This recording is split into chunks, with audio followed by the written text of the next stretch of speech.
Hello, just going to do an update on a few things and also pass out some information and see if people out there can maybe help me as well.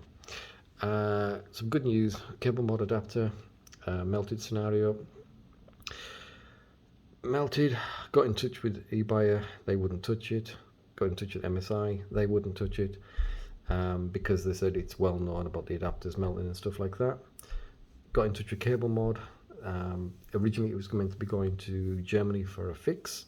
We went through a lot of different things because I explained to them that now the UK is not in the EU, sending stuff to other countries is a bit of a pain because of customs and the expense of it. I was looking for somewhere maybe in the UK, but they unfortunately couldn't use that. They have to use companies that they're already dealing with, and KrisFix and this other German company wasn't the two main ones.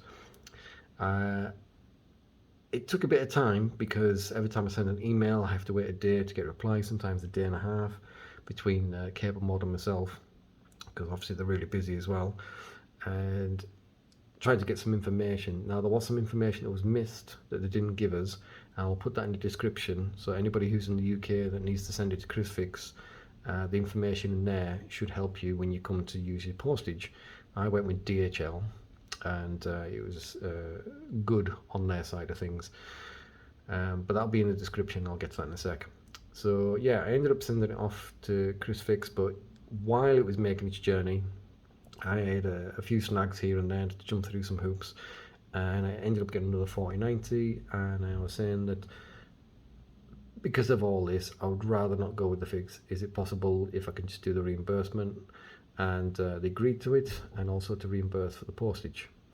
And when it got to Germany it hit the major snag, and that is that they didn't tell us that I had to open up a job report with KrisFix online. So basically you have to go to KrisFix and tell them what you want to send a card, fill in the details. So when my card actually got to Germany and the customs looked at it, they're saying, well, we can see why you want to send it, but there's no report or any kind of log with KrisFix that it's on the way. So I had to fill out this stuff for KrisFix, and then they had to email it to the German customs, and then it was 50-50 because it may fall into the it's too late, it's going to get shipped back to the UK, or we'll let it go on. As luck has it, they let it go on, and it got to KrisFix. I told Cablemod about it, and it got there okay, and sent them some proof and things, and they were happy with that. And this morning they sent my reimbursement for the Supreme and for the postage, so I'm very happy. Cablemod came through excellent. Now because it happened for me and I got what I got, it doesn't mean that everybody's going to get the same thing. It'll be a case by case,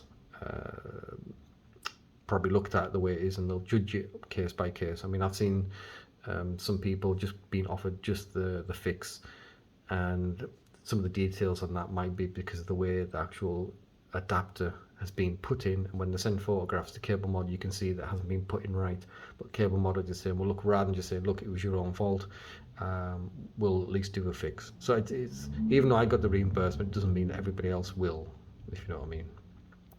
Right, so yeah, happy days, that's been sorted. 10 out of 10 for Cablemod for coming through, because at the end of the day they could turn around and just say, look, I'm sorry, but yeah, and it will cost them a lot of money to have done this, but obviously they made a lot of money in selling them. But Cablemod have always had a good reputation.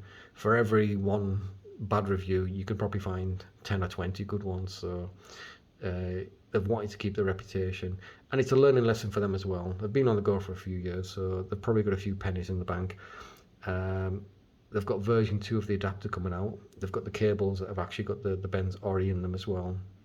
So hopefully with everything going forward on their side, it should be 1 in a million if they have any issues now. So like I said, it's been an expensive probably learning lesson for, you know, I can obviously technical learning lesson for them, but they got there, and so customer support and actual the outcome for myself, I couldn't be happier, because obviously these things aren't cheap. Right, now as to whether this is going to be the card that stays here is down to whether I can find a new elusive Asus Strix 4090. I've had them before, really bad coil whine. Now, I said months ago that I thought the whole coil whine thing to do with the Strix and the Supreme was to do with the inductors, because they use the 70 amp inductors rather than the 50 and the 55, which are less prone to coil whine. And it turns out that I was right. Asus have said they're changing adductors on the Matrix card, which is coming out, and they're also going to put it on the Strix going forward. And that was a message about 3-4 weeks ago, saying that all their cards going out have got the new inductors in them. And I don't know how much it improves the coil whine. I don't know whether it puts it down to really, really quiet kind of levels, or whether it's just kind of like 50% reduces it. I don't know. But I'm interested in finding one and hearing what it sounds like. Problem is how do you know when you've got one? Now, I don't know if anybody out there has actually bought a Strix recently. If you have a look at where the white barcode is on the box, sometimes it'll say on there revision 1, revision 1.1, or revision 2. You might also have the different power connector on there as well, with the shorter sense pins, which would probably make sense. But it'd be interesting to see if people have been buying any new Strixes and the coil whine is a lot better. But again, the problem is, without some kind of notification on the box, there's no way of really knowing if you've got old stock or if you've got one of the new stock, unfortunately. So I'm having to send out some emails to companies to see if they've been told that the new stock coming in is the stuff with the better inductors on them. The other thing you may notice is that's not the Cablemod cable, that is an Asus cable, and that's because it's from an ATX3 PSU, the Asus Aurora, I think it's called, and that is just the one cable. That is just a pure 12 volt to 12 volt. There's no kind of branching off into 2s and 3s and stuff. And yeah, that's all good. I'm still trying to find some cable combs. Really annoying, the fact that Asus don't give you any cable combs with their stuff, and it's really hard to find anything. Everything is all kind of Corsair and normal cables, which are thicker, but these are thinner strands, and I'm having issues trying to find cable combs for these. So that'll be the next thing to find. So for now, like I say, if you have to send it to KrisFix, have a look at that stuff I'll leave in the description, because it might come in handy. This is the card I'm happy with at the moment, unless I can find one of them elusive Asus Strix OCs with the new inductors in. And the next thing to change will be the case, would you believe? I hate this case. It looks gorgeous, it looks really nice, but I just hate working with it. I just do not like working with this case at all. There's just something about it. It's rubbed me up the wrong way since day one, and I just don't like it. There's just things on there that shouldn't be on there, and there's things that should be there that aren't there. But that'll be another long rant and rave about that. So the Lee Evo XL is dropping soon.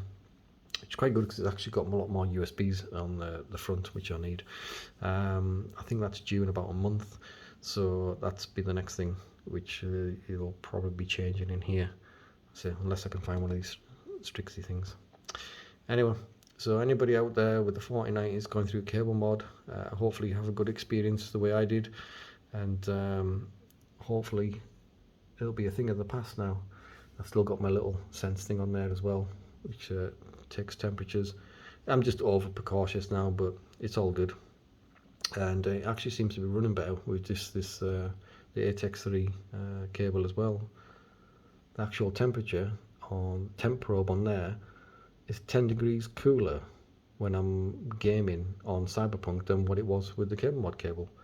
Now it might be that because it uses different gauge wire, or the connector's just slightly different, but also with the Cablemod cable it's tightly packed together because of the combs and stuff, so that might be keeping some of the heat into the actual cables as it transverses down into the thing there. So, but yeah, anyway, bye.